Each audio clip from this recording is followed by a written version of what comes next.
Yeah, that was probably my worst, like... Wasn't there one time you woke up on a stretcher? Oh, yeah, that's another one. What was that? I got drunk with some buddies in Fort Lauderdale, and they're like, let's get fucking IHOP, bro. I was like, yeah. So, once again, I don't remember going to IHOP. But apparently we got to IHOP.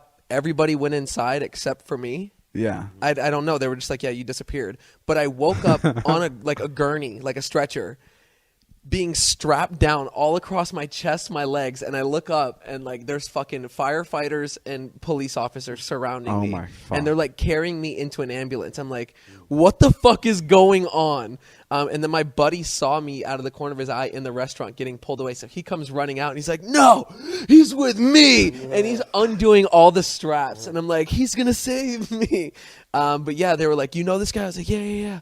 And they let me go. And how would they let you go? How was that? They were like, he's my responsibility. Like, I'll take care of him for the night. What did you do to get to the stretcher? Like, what were you doing? I don't know. IHOP, I food literally poisoning, have no bro. idea. I was probably outside puking my brains out or something. And like, And your friends were just enjoying their meals? they're just face deep in pancakes. And like, I'm outside dying. But they didn't see you until you were already, like, that's kind of crazy. The ambulance pulled up. So someone called the ambulance. So it probably took like 5 minutes to get there. Yeah. And then the lights were on. And getting my big fat ass up on a fucking stretcher probably took They got you onto the stretcher, which probably took another 3 minutes after they questioned you for 5. And then your friend decided, I should go help him out. I wonder where Heath went. Wow. Yeah. You've completely cleaned up your act, though. Yeah, you are. Like, it's bizarre. But if you were like clean Heath from the beginning, like I wouldn't have. Like you helped a lot with my videos, just because you were such a fucking mess. You were such a fucking disaster. But no, you did clean up a lot. Yeah. Like I remember when I first met you and Zane were the first like Viners I met. Yeah. And I went to your house and you guys were just making so much money. I mean, you guys were making a lot of money for Viners. For doing Vine videos, we felt pretty good. Yeah, you guys were posting like ads for Badoo. And I remember calling my friends and going like, everyone. I called my mom and my 2 friends, and I was like, everyone is so rich here. Like sometimes I don't even have to pay for dinner because they just take it. Holy shit! And I was so impressed by you guys. Funny how things turn around, huh? What was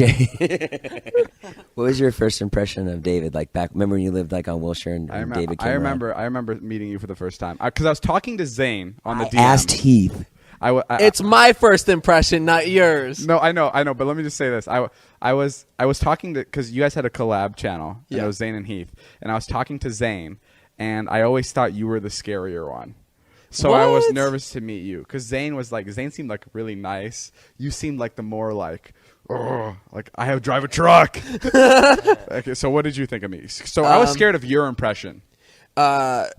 I remember meeting you and being like, "Oh, this kid's actually really cool. Like, he's super nice."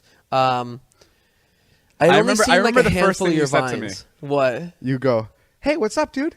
And I don't know why, but that made me feel so comfortable. Oh, awesome! Sweet. Because you said it in such a nice way, and I expected you to be like, dude. Everybody that meets me, even like people that watch like our videos, they're like, "You are so nice in person." Like, sure. I'm not what people expect. No, I thought you were gonna be a lot scarier, standoffish. But right when I walked in, you were smoking a cigarette on your balcony, and sounds about right. And you put it out, and you came to shake my hand because I was inside your living room. Like, "Hey, what's up, dude?" I'm like, "Hi, I'm Dave." He's like, "Oh, nice to meet you." And I was like, oh, wow, fuck yeah, he's cool. I had the same exact impression of Heath when I met him. I thought the same thing as you thought. You thought he was mean?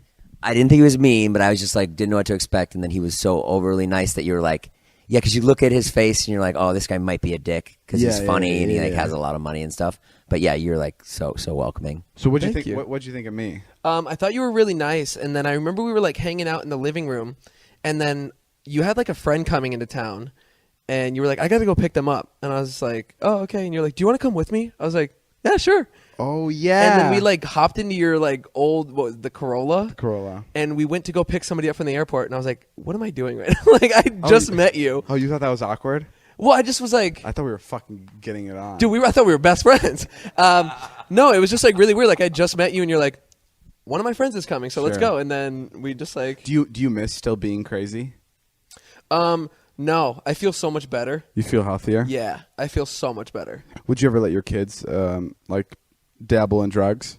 I mean, I can never control what my kids do. I mean, my neighbors, they were super Christian. And I asked them, I was like, would you let your kids like do drugs and like drink alcohol and stuff? And they said, when they turn 18, we're going to put it all on the table for them. We're going to be like, here you guys go. You can go ahead and try it.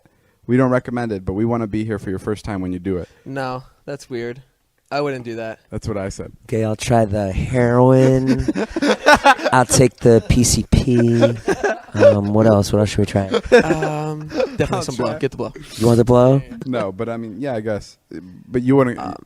No, I mean, I feel like I feel like- the I feel whole like part the- of like wanting to try it, I feel is like, so you're doing it with your friends, like nobody's gonna fucking sit there and like do heroin in front of their parents. Like that's stupid. I know, but I also feel like if you're a parent, you have to be like really, you have to be like, you can't discipline your kids for not. You can't discipline your kids when they drink. Like you can't be mad at them because then I feel like they're never gonna call you if they're in trouble. Yeah. Like if they're drunk. So I feel like you have to be like, like if you're ever fucking hammered, don't be scared to call me, even though you're underage. Yeah. Fucking just call me, and I'll pull you out. I called my mom one time to pick me What, up. Jason? Why are you laughing? It's so cute when you like play house, like you're a dad. Like, I'm the guy to I call. am a fucking dad. But what? I called my mom once, but like growing up, I never wanted to drink. All my friends were drinking, and I was just like, I don't know. I thought it was stupid because like I saw like the way they acted, and then like one night I just ended up trying it, and I was like, I fucking love this. And then that's how you're.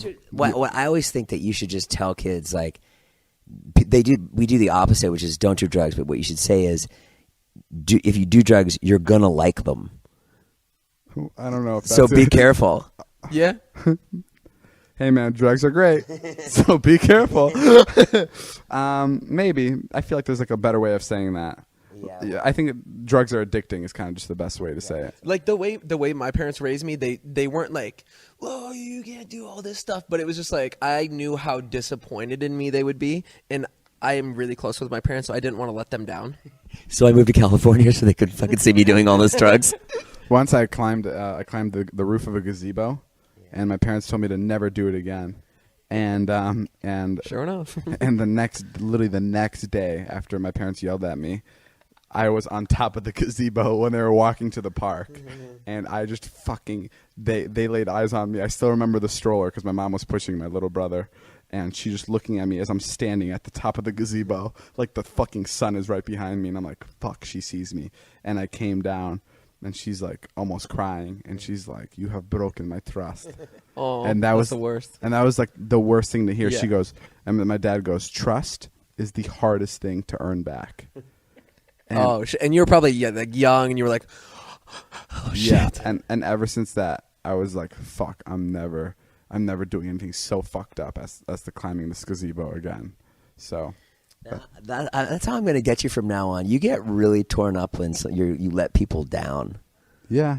I'm going to use that tactic on you. You're going to be like, I'm disappointed. Yeah, you get really torn up. Yeah, I don't like letting people down. Nobody does. Why don't you have Natalie buy a bunch of gazebos back here now, though? So I just climb them all. Check this out, Mom.